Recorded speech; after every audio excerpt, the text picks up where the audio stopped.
Hola, buenos días, bienvenidos. Estamos comenzando nuestro tiempo devocional. En esta mañana, el día de hoy, estaremos revisando del capítulo 64 del libro del profeta Isaías, los primeros 5 versículos para nuestro tiempo devocional que hemos titulado Contrición y petición. Contrición y petición. Vamos a la lectura de nuestra porción. Recuerden que estamos leyendo la Nueva Traducción Viviente para nuestro tiempo devocional. Dice la palabra de Dios, Isaías capítulo 64, versículos 1 al 5. Oh, si rompieras desde el cielo y descendieras, ¿cómo temblarían los montes en tu presencia? Así como el fuego hace que arda la leña y que hierva el agua, tu venida haría que las naciones temblaran. Entonces tus enemigos se enterarían de la razón de tu fama.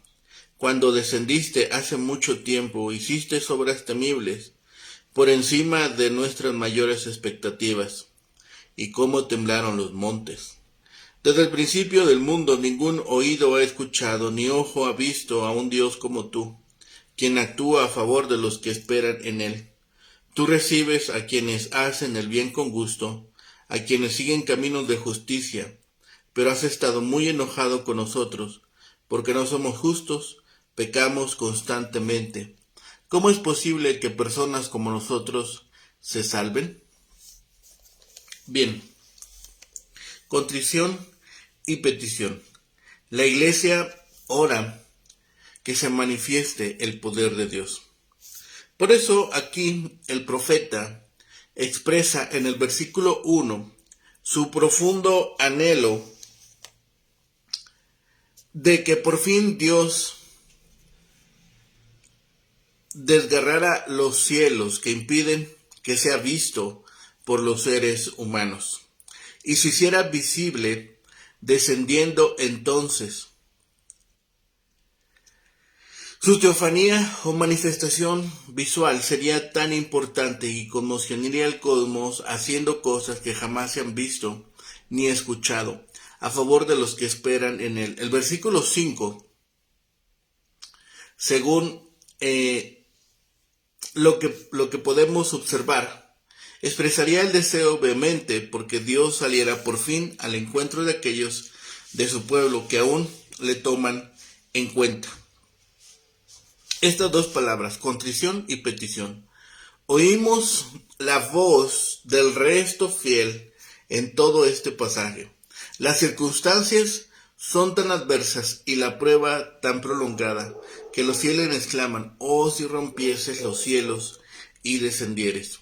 No solo quieren ver la salvación que Dios ha de traer, sino que anhelan que dé a conocer su santo nombre a los enemigos, para su mayor gloria. La esperanza alterna con un gemido, pero saben que de la manera en que Jehová obró con poder en el Éxodo, así también ha de revelar maravillas hasta entonces desconocidas a favor de aquellos que le esperan. Pablo explica el versículo a las glorias de la nueva dispensación en 1 Corintios capítulo 2:9. La confesión halla profunda y sentida expresión en los versículos 5 y 6, comprendiendo los fieles que aún sus justicias, la parte externa de su religión, eran como trapos de inmundicia delante de Dios, cuanto más abominables sean los crímenes de los apóstatas. Históricamente, Daniel es un ejemplo del hombre pío, miembros del resto fiel, que hace suyos los desaciertos del pueblo infiel, confesándolos delante de Dios. Tras la confesión, se renueva el clamor para que Dios manifieste su gracia en vista de la desolación de la tierra, pues aquí la visión profética de Isaías anticipa la destrucción del templo por Nabucodonosor, siendo Dios el hacedor de su pueblo, el gran alfarero que da forma al barro, y siendo además el Padre de Israel, el resto suplica su intervención en gracia a pesar de los pecados de la mayoría. Es esta súplica de que se muestre el poder de Dios. La oración toma la naturaleza de la desesperación, insistiendo en que el terror del Señor es mejor que su silencio. Hay un suspiro en los primeros 3 versículos por la aparición de Dios. La oración pide una intervención visible de Dios, una teofanía que haga que el mundo tiemble ante la grandeza de la presencia divina. Oh, si rompieses los cielos y descendieras. El intercesor, ahora presa de la desesperación, pide que Dios encienda otro Sinaí. Oh Dios, rompe los cielos que parecen de bronce y responde desde lo alto.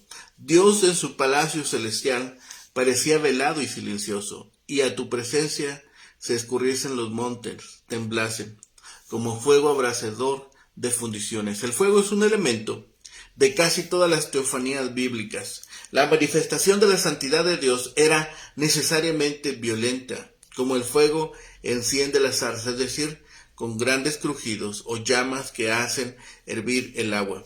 Para que hicieras notorio tu nombre a tus adversarios, está de acuerdo con el hecho de que la revelación es el propósito de todas las teofanías.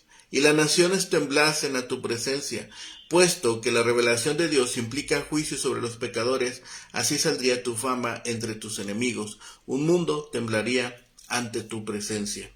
Cosas terribles que nunca esperábamos, dice el versículo 3.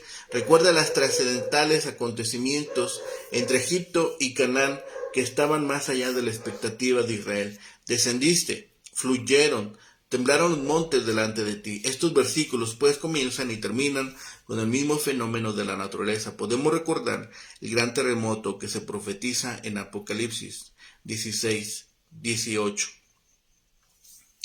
Finalmente Dios tiene el título de la deidad incomparable. Ni oídos percibieron, ni ojo ha visto un Dios como tú que obra poderosamente en favor de aquellos que esperan en fe y que se encuentra con aquel que se deleita en la justicia. Notemos el empleo que Pablo hace de este pasaje. Desde tiempos antiguos los hombres no han oído o percibido, ni el ojo humano ha visto un Dios como tú, que obra a favor del que en él espera. Tú encuentras al que tiene gozo, que obra justicia, y en tus caminos te recuerda. Es esta segunda petición que se registra en estos versículos. Al reconocer su impureza, pedirían a Dios que destruyera a sus enemigos. También suplicarían que rompiera los cielos, que descendiera y que ejecutara su juicio sobre las naciones. El fuego y el agua hirviendo señalan el juicio.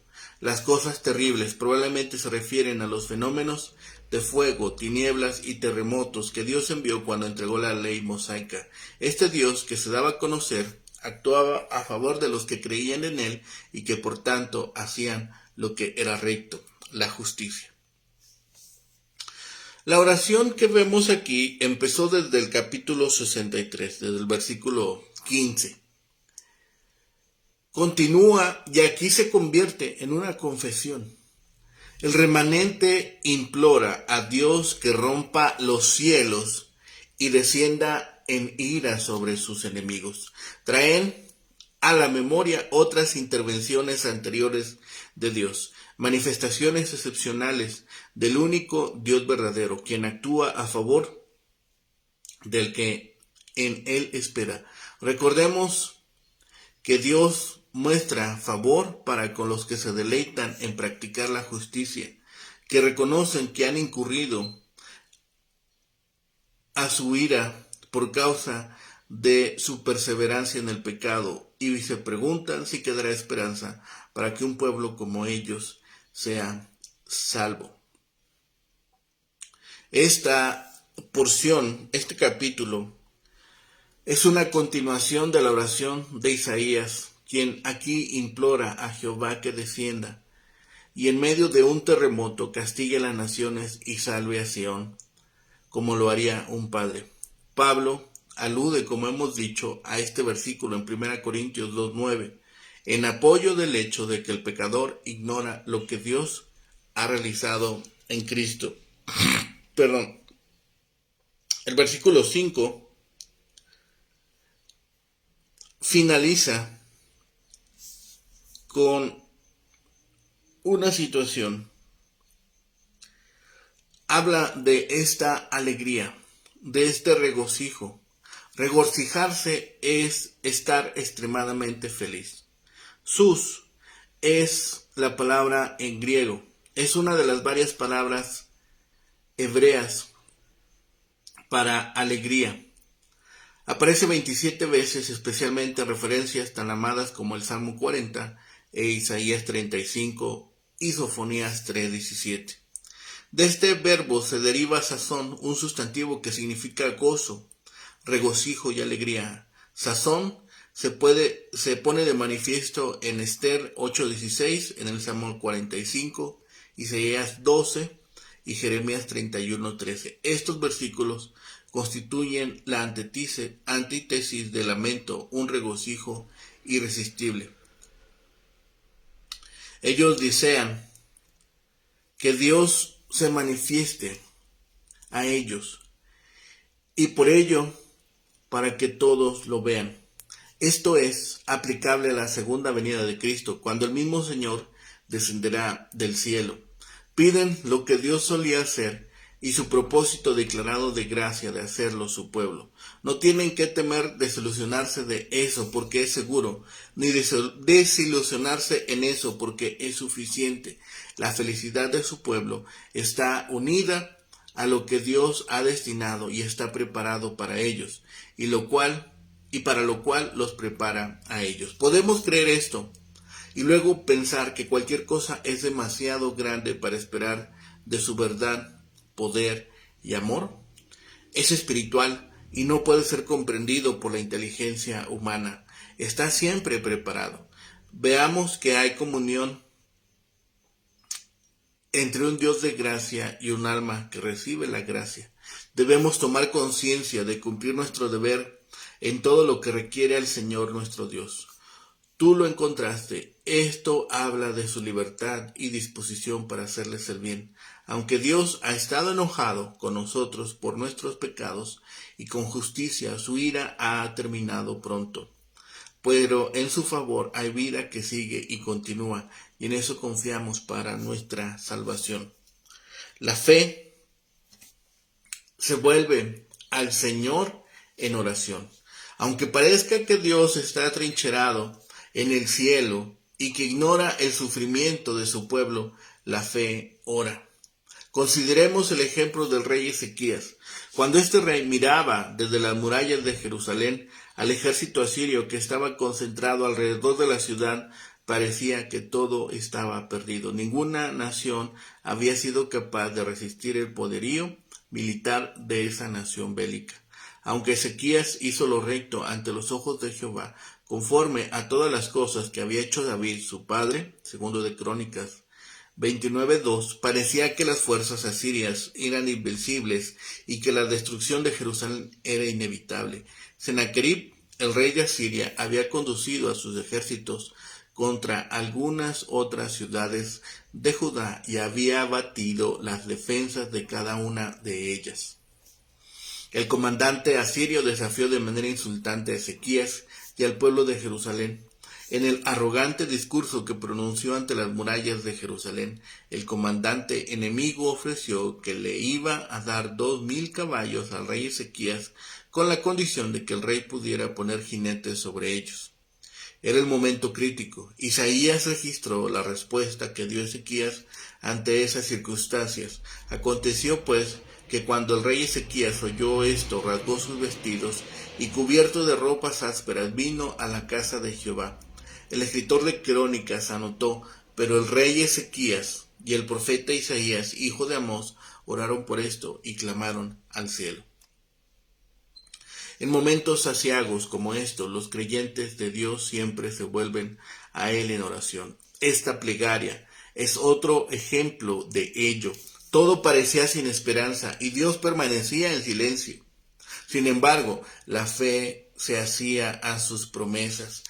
quien aquí está orando, le eleva una desesperada súplica al Dios del cielo, a nuestro Padre, Redentor nuestro, en tu nombre desde la eternidad. Si rasgara los cielos y descendieras ante tu presencia, se derritieran los montes, Estas son las palabras de un creyente que se encuentra ante problemas difíciles y sin embargo se aferra a las promesas de poder y de gracia que le ha hecho Dios. A este creyente le parece que todo está fuera de equilibrio, le parece que el mal triunfa y que el bien retrocede ante la persecución. Los enemigos de Dios lo desafían presuntuosamente sin que nadie los pueda contener. El profeta se vuelve a Dios y pide que intervenga y corrija el desequilibrio. Oh Señor, ven, establece tu poder, protege y libra a tu pueblo, destruye a tus enemigos y a los enemigos de tu pueblo. La oración comenzó haciendo memoria de la grandeza de sus beneficios de Dios hacia la casa de Israel. En el versículo 7 del capítulo 63 vemos esa porción. Dice, hablaré del amor inagotable del Señor, alabaré al Señor por todo lo que ha hecho. Aquel profeta depositó su oración en la gracia que el Señor le había mostrado a su pueblo en el pasado. Él había hecho cosas tan maravillosas que nadie las hubiera esperado. El Éxodo fue una de ellas. Antes de que Dios llamara a Moisés, ¿quién se hubiera imaginado que toda una nación iba a salir de la esclavitud? ¿Quién hubiera podido pensar que Dios iba a liberar a su pueblo separando el mar y conduciéndolo en medio de él, seguro y sin peligro al otro lado? ¿Quién hubiera podido predecir que lo más selecto del ejército de Faraón se iba a ahogar en el mar Rojo? Si necesitamos un ejemplo de montañas que tiemblen, consideremos al monte Sinaí. Cuando el Señor descendió, todo el monte se estremecía violentamente. Éxodo 19:18. Esta plegaria hace depender de la pasada gracia de Dios la esperanza de la futura liberación. Pero ¿cuándo iba a ser esa liberación? ¿Cómo iba a venir? Así como en el pasado nadie se pudo haber imaginado el Éxodo, tampoco nadie se podía imaginar la salvación que Dios ha provisto para su pueblo. Todo el plan redentor está fuera del alcance del pensamiento y de la imaginación del hombre. ¿Quién pudo pensar que Dios iba a enviar a su Hijo único como sustituto para redimir al mundo del pecado y para librarlo de la muerte eterna? ¿Quién pudo haber pensado jamás que Dios iba a lograr eso mediante el sacrificio de su propio Hijo? ¿Qué mente humana pudo haber previsto la tumba vacía? ¿Podría algún ser humano haber imaginado que por la fe en Jesucristo, el siervo de Dios, un hombre o una mujer pudieran llegar a ser hijos adoptivos de Dios? Dios le reveló estas verdades a la humanidad cuando proclamó su plan mediante los profetas del Antiguo Testamento y posteriormente registró su cumplimiento a través de los evangelistas del Nuevo Testamento. La sabiduría del misericordioso plan de Dios está mucho más allá de la imaginación y del pensamiento más dotado de la mente humana. Dios mismo debe impartirle a la mente humana el conocimiento de su sabiduría. El apóstol Pablo, después de citar el versículo 4 de este capítulo, le recordó a sus lectores, pero Dios nos las reveló, las cosas de la sabiduría, a nosotros por el Espíritu. 1 Corintios capítulo 2, versículo 10. La liberación divina siempre va más allá de lo que el intelecto humano pueda por sí mismo imaginar. Mientras el pueblo de Dios estuvo cautivo en Babilonia, los fieles se volvieron a Dios en oración pidiendo la libertad. Sin las promesas que Dios le hizo por medio de sus profetas, entre ellos a Isaías, nadie pudo haber imaginado que Dios iba a quebrantar el poder de Babilonia y que iba a liberar a su pueblo. Los que se asieron tenazmente a las promesas de Dios sabían que un día iban a ser libres. Incluso Isaías había predicho que sería Ciro el libertador, aunque no sabía exactamente cómo iba a suceder. El edicto del rey persa fue la respuesta a sus oraciones y el cumplimiento de las promesas de Dios. Isaías se aferró al principio de que Dios iba a hacer algo por aquel que en él espera. Ese precepto es la base de toda oración cristiana. Los creyentes se vuelven a Dios en oración, esperando y confiando en que Él los ayudará. Todas las religiones le enseñan a la gente a ofrecer plegarias a sus dioses. Sin embargo, únicamente las oraciones que se dirigen en la fe al Señor Jehová llegan al trono de su gracia y reciben la respuesta y la acción del Señor. Todas las otras oraciones son solamente placebos para el temor, la culpa y la tribulación. Isaías nos recuerda que Dios sale al encuentro del que con alegría practica la justicia de quienes se acuerdan de sus caminos. Pero ¿quiénes son los que practican la justicia? ¿Quiénes son los que se acuerdan de ti, Dios? Son los fieles que se aferran a las promesas de Dios. Son aquellos en cuyo corazón el Espíritu Santo ha creado la fe por medio del Evangelio. Una persona así se deleita en la justicia del Señor y hace con agrado lo que a Él le complace. El cristiano comprende que Dios lo ha declarado libre de pecado y por lo tanto responde con gozo con una vida que va de acuerdo con la voluntad del Señor. Un creyente fiel recuerda los caminos de Dios, sabe que esos caminos no son solamente sus leyes para el amor y la justicia en la conducta humana, sino también la maravillosa verdad de la gracia inmerecida para con los pecadores. Esos son los caminos de Dios. Por lo tanto, los creyentes oran y tienen la promesa de que su Padre Celestial obra siempre para el bien de ellos. Este capítulo, como hemos visto, continúa con la plegaria del capítulo anterior. Hay una fervorosa oración para que Dios se manifieste a favor de ellos de una manera extraordinaria. Apelan a lo que Dios ha hecho en otras ocasiones por su pueblo. Confiesan que tienen bien merecido el castigo que ahora padecen. Y veremos en la segunda parte que se entregan a la misericordia de Dios como a un Padre que es de ellos y se someten a su soberanía y oran fervientemente por el perdón del pecado y para que se aleje el enojo de Dios. Todos estos elementos nos llevan a observar que esta oración que ahora elevan es para que Dios se manifieste, para que Dios lleve a cabo alguna extraordinaria liberación de su pueblo. Se dice que resplandece para mostrarse a sí mismo fuerte, así que piden que rasgue los cielos y descienda. Esto solamente es aplicable a la segunda venida de Cristo, cuando el Señor mismo descenderá del cielo con voz de mando. Los antiguos concebían la bóveda del cielo,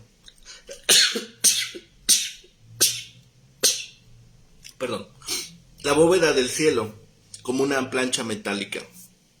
Le piden pues a Dios que haga una abertura en la bóveda en dirección a la tierra y descienda por ahí, para que esta manifestación sea más notoria. Piden a Dios que en su presencia se derritan los montes, como prende el fuego en la enramada, fuego que hace hervir las aguas. A nadie podría pasar desapercibido un fenómeno tan portentoso y las naciones temblarían ante la presencia de Jehová. Es una manifestación que sería visible a todo ojo. Por eso podemos aplicarla a la segunda venida de Dios. Y como hemos visto, apelan a los casos anteriores en que Dios se ha manifestado, apelan a la inmutabilidad del favor de Dios y a la estabilidad de sus promesas. Mira, tú estás enojado y nosotros somos pecadores, por lo cual hemos estado bajo las manifestaciones de tu ira. Pero en ellos, en aquellos caminos tuyos, los caminos de misericordia, en los que nos acordábamos de ti, en esos hemos continuado. Y mediante la continuación del pacto esperamos ser salvos, pues en la perpetuidad de ese pacto está toda nuestra salvación. Esta interpretación contra lo que da a entender la letra de nuestras versiones, está corroborada en la versión inglesa judía, que hace un paréntesis en la frase: mira, tú estás enojado y nosotros somos pecadores. Parece en efecto ser la interpretación más correcta para este versículo número 5. Estas cosas nos deben recordar que tenemos a un Dios justo, a un Dios santo. En el versículo 4 hay un recordatorio de estas cosas que nunca se oyeron, que nunca oído percibieron, ni ojo ha visto, porque solamente Dios las ha ejecutado. En Israel habían sido derramadas bendiciones tales como ninguna otra nación había recibido. Y esto ayuda a recordarles a las bendiciones espirituales de la salvación. Es estos elementos en esta porción que deben recordarnos las grandes bendiciones que Dios ha hecho por nosotros en el pasado, lo que hace ahora y lo que ha preparado para un futuro. La apariencia de Dios es tan intensa como un fuego abrasador que consume todo a su paso. Si somos tan impuros, ¿cómo podríamos ser salvos? Solo por la misericordia de Dios. Los israelitas experimentaron la gloria de Dios en el monte Sinaí. Cuando Dios se presentó ante Moisés, hubo truenos, humo y terremotos. Si Dios se presentara ante nosotros, su gloria nos aplastaría, especialmente cuando miráramos nuestros trapos de inmundicia. La única forma en que nosotros podemos acceder a Dios es solo por medio de su misericordia. Acudamos por fe a la misericordia de Dios. Pidamos que su gracia y su gloria se manifiesten en nosotros por medio del don perfecto que es en Cristo Jesús. Y solamente cuando reconozcamos a Cristo como Señor y Salvador, seremos nosotros también, tendremos entonces nosotros la capacidad de clamar y de ver a Dios directamente al rostro, porque de otra forma su gracia y su santidad nos destrozaría. Así que acudamos por fe a la misericordia de Dios y reconozcamos en Cristo a nuestro Señor y Salvador y obtengamos así salvación. Es el único medio, es el único modo para poder acceder al Padre. Es por medio de Cristo que podemos ser salvos. Oremos. Padre nuestro que estás en los cielos, bendito Padre y Señor, gracias te damos en este día, Señor, porque has mostrado tu misericordia y tu gracia para con nosotros. Señor, dándonos este día, dándonos la oportunidad de glorificar tu santo nombre. Padre bendito, permite que en este tiempo podamos también dar testimonio de la gloria que has derramado sobre el mundo, de la gracia a la cual podemos acceder y la misericordia, Señor, que es posible solamente junto a ti. Gracias, Padre, por este tiempo. Gracias por tus bendiciones y porque aún en medio de pruebas, enfermedades, guerras, Señor, tribulación, podemos alabar tu nombre. Padre bendito, sé con nosotros, sé con aquellos, Señor, que o rechazan tu nombre. Trabaja en sus corazones y en sus mentes, Señor, para que prontamente puedan reconocer en Cristo Jesús a su Señor y Salvador, como un día lo pudimos hacer nosotros. Padre, gracias por todas tus bendiciones. Todo lo ponemos en tus manos, lo rogamos, clamamos a ti, en el bendito nombre de Cristo Jesús, Señor y Salvador nuestro. Amén. Que tengan un excelente día. Que el Señor les bendiga.